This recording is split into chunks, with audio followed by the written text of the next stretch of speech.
Let me introduce you to 607 Unk, aka the reason why I believe that podcast equipment should be more expensive. By the way, all of these clips are going to be from the Digital Social Hour podcast, which is a podcast that I actually really enjoy because I think that they offer some important information. But I don't know why this guy was on this podcast. Now, one of my favorite things about this guy is how he just disagrees with literally everything. Like, there's nothing that you can say that this guy will agree with you on. Like, he will always find a point to disagree with you on. And 99.9% of the time, it just doesn't make sense. Matter of fact, it never makes sense. Money is important, though. I know money ain't important. Controlling yourself and understanding yourself is important, right? Because, I don't think money is important to the fish. See, like right there, I mean, where did the fish come into this equation? Like, why are we talking about the fish now? Because we were talking about why money is important, and you said, no, money's not important. So now I'm expecting you to tell me some valid reason why money's not important. But now we're talking about fish. Obviously, money is not going to be important to fish. What use does a fish have with money? Like, what are we talking about here? The fish get plenty of food. I don't think money is important to the trees. See, like there as well. It's a tree. Like, we're talking about a tree now. Not, I mean, what were we even talking about? We're talking about money. Now we're talking about a fish. Now we're talking about a tree. Like, what are we talking about? One of the other things that I actually found really funny about him is how he just kind of avoids every question and he just tries to make it more and more complicated instead of just answering the question. I mean, he was simply asked, what kind of music do you like? And I mean, he just gives the most outrageous answer that I've ever heard in my entire life that actually had nothing to do with the question. Which music you listen to the most right now? Music is a vibration and it controls you, right? What does that mean? Like, that did not answer the question. He asked you, what kind of music do you like? Music is a vibration and it controls you. Like, what are we talking about here? So you don't want to really listen to music because music will make you do things that you don't want to do. Listen, I can't think. I mean, at least we agree with something. This guy can't think. Like, what are we even talking about at this point? Again, one of my other favorite things about this guy is how he proves things. I mean, he was asked, like, what do you think about lying? And he said that he could prove that lying is not a real thing. It's impossible to lie. Apparently, it's impossible to lie. And his reason for it being impossible to lie is honestly one of the most confusing things that I've ever heard, aside from everything else that he's just said. I can prove no such thing as a lie. Go tell your girl, hey, I didn't do no podcast with 607 Unk today. She's not going to act like you did. That reality is not going to enter her world. You just changed your reality. So is a lie a lie? No, a lie not a lie. Because a lie changes your reality. Now, do your reality become crooked? Yes. What does that mean?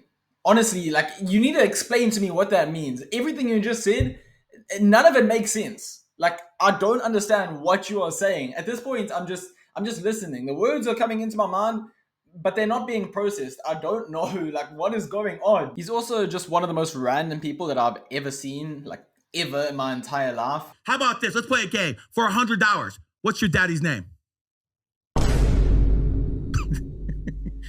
Silence. Point there. You okay? You talking to God now, or did that fucking crack pipe hit? The world don't have no shape. What did that have to do with that question? He asked you what your dad's name is, and you like look up at space for like 44 seconds. The world don't have no shape. Like, first of all, what shape is the world in if it doesn't have any shape? Second of all, what was that? Now, this is probably one of the most outrageous claims that I've heard him make before, because he claimed that 9/11 didn't happen. Like, at all. It just didn't happen, apparently. Apparently, according to this guy, 9/11 was just something that we all imagined, and it just never actually happened. I can prove it never happened. Oh, stop. It never happened. Life is moment to moment, right?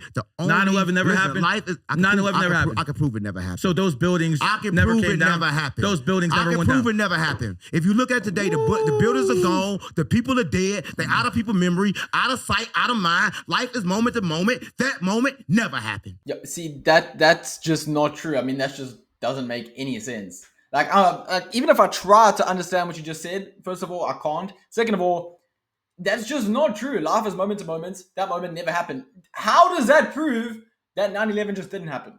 Like, it... 1 + 1 is always going to be 2. Oh, no. No matter what you believe. What just happened there? Like, he freaked out when the other guy said 1 + 1 is 2, which is right. And Freak does, no. I can prove 1 + 1 is 3. Listen, you plus him equals me. That makes 3. You got me plus a fucked daughter. up. Listen, a mother You plus got me fucked up. a man plus a woman have a baby. That equals 3. 1 + 1 is 3. that's and not- y'all still think it's 2. That proved nothing. That literally proved nothing. Like, I don't understand what that proved. One of my favorite clips of him as well is when he's trying to describe, like, what the world is, if it's round or flat. And he somehow just gets on to a message that apparently God told him to give to this other guy. And this other guy just kind of doesn't have it at all. Like, he just doesn't let it happen. A lot of people say, okay, cool. The world is round. The world is flat. The world is wherever the eye of the beholder is. Only thing you can see is on the inside, right? A lot of people don't know this, right? So I want to let you know that you can get out. But the only way to get out is through the inside. The numbers on the outside will not help you. I think God told me to tell you that. Okay, I think the only way I can get to meet your God is by hitting that crack pipe too, and I'm not going to do it. But this basically all kind of just ties into my thoughts that podcast equipment should be more expensive, or just certain people shouldn't be allowed on podcasts. It kind of just reminds me of the guy that said if his arm got chopped off, the first thing he would do is just not panic. What would you do if your arm got chopped off? Definitely not panic and definitely not go to a hospital. And then I would just rub butter and honey on it and raw meat every single day. And eventually it would heal and maybe grow back. Everyone knows that the first thing you would do when your arm gets chopped off is obviously panic. No one's getting their arm chopped off and just thinking, you know what? This is just another Tuesday. Let me just, let me go make a peanut butter sandwich. The super ironic thing about this is a few years ago, I actually had this guy's number like saved on my phone. It's a very, very long story of how I came about getting his number, but I was added to a group with him and his business partner at the time, both of who have been arrested now for crypto fraud. By the way, this is the same guy that claimed to be a billionaire. I'm a billionaire, and it's not, everyone's like, they're always like, some people ask me that same question, and I'm like, I am a billionaire. Because let's think about it. Does a billionaire have a liquid $1 billion in his bank account? No. I'm just going to go off on a limb here and say, I don't think you're a billionaire. But let's listen to his reasoning on why he is a billionaire. Like liquid billionaire, no, I'm not a liquid billionaire yet. Probably will be mathematically soon. I probably will be mathematically soon. Other than mathematically, how else are you going to be a billionaire? Like, billionaire, numbers, maths, numbers. Like, what are we thinking? I'm a billionaire because, number one, let's just say I can make, I don't know, 10, 20 ETH a day. That's like, let's just call it like 500 to $1 million a month. I honestly might be losing brain cells. We just went from 0 to $1 million a month. That's like 12 mil a year. You do like a money calculator since it's like a hedge fund style thing. We're already in the hundreds of millions. Now, apparently, we're already in the hundreds of millions. We just went from 0 to hundreds of millions of dollars. I don't know how we got there, but we did it somehow. Of just me, the money I can generate and the money that I make. Cool. Money you can generate. Still don't know how we got there, but we there apparently. I'm a Web3 wealth manager now. Like I own a hedge fund for the chat and manage money for people. If I went in the chat today and was like, I have this huge opportunity, everyone give me $500,000 that can afford. By the way, the guy that's saying all of this, the guy that's saying that he could just message a whole lot of people and tell them he has this big business opportunity and they'll just give him all of this money, that did actually happen. He did actually try to do that. And then he went to jail because that was all a scam. Probably could raise about $50 to $100 million right there. So as far as the money calculator thing, I think my net worth is over $1 billion. Yeah, so that's also not how a net worth works. And hopefully $1 trillion soon. Hopefully $1 trillion soon. It's going to be hard to do that while you're in jail, buddy. You know what? While I'm talking about Gavin Mayo right now, I think we should actually segment into this guy's podcast and what he's actually said, because he's also said some ridiculous things. I mean, I'm pretty sure he said that he doesn't drink water because it's like dissolving everything in his body. Water's a solvent, so it's dissolving your body. The fact that people say it's hydrating your cells is crap. It's not a carbohydrate. It's not a fat. It's not a protein. It's literally a solvent. If you put any type of material in water, it dissolves it. Let's just look at pretty much every study ever done since like the dawn of time about how water hydrates you and it's healthy and it's good for you.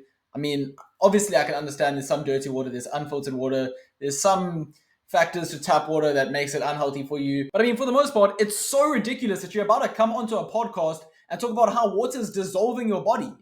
Like, what are we doing here? If you want to hydrate, you have fats, you have juices, you have something that your cells can actually utilize. Water does not hydrate you. It dehydrates you. I mean, look, everyone must have their own opinion. Everyone must say what they want to say on the internet. I mean, free will, free power of speech, like do whatever you want to do, say whatever you want to say. But I mean, some of these things are ridiculous, and I think they're really funny, but at the same time, I think that it's just a lot of misconception and a lot of miscommunication and just fake stuff that probably shouldn't have been said in the first place. But hey, that's just me.